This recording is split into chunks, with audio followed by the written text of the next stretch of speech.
Katy, and I'm currently attending Gardner-Webb University.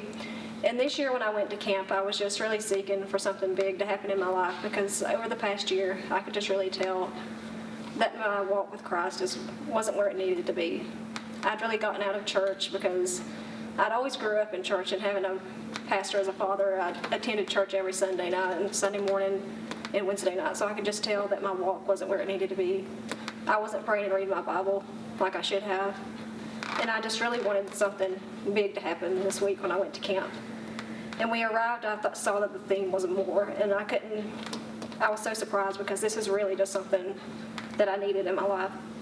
And the theme verse was Ephesians 3:20, and it says, "Now unto him that is able to do exceedingly abundantly above all, that we ask or think, according to the power that worketh in us." And the first thing that Chad said the very first night, he said, God is more than your situation or your circumstance. And as simple as a phrase that is, it really stuck out to me because leading up to this week, I was just really struggling with a bunch of trials and situations in my life. And I basically was having self-pity for myself. I was just saying, oh, it's just the situations in my life, I can't do anything because of them. And the other thing that he said is that God meets us in the midst of our circumstance, and that he pursues us, and not just the perfect us, but the sinner that we are. And that just really stuck out to me because I'd just been struggling with things at school because academically I wasn't where I thought that I needed to be, and I knew I wasn't where I needed to be with my relationship with Christ. And I'd always just tried to fix things myself. And something that he really said this week that really stuck out to me is that we can try to fix the things ourselves, but if we try to fix them, we can never fix them on our own. And if we just allow God to work in the midst of it, we can be led to a door of hope.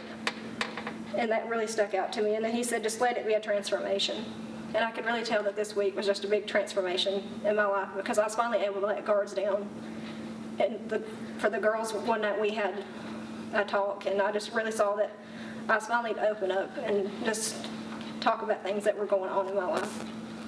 And another thing that he said that really just stuck out to me is like saying don't pray with a mask. And I could always tell that I did that because my prayers just became repetitive. It was like it was rehearsed.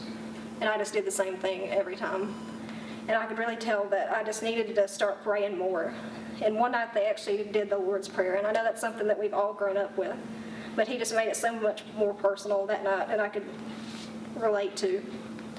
And something that he said that really stuck out was we exist for more than ourselves and we pray for more than ourselves.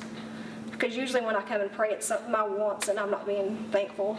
This week I could really just tell that my life was going to be different when I left because I went to camp and other worship services before and I'd made decisions and they didn't stick.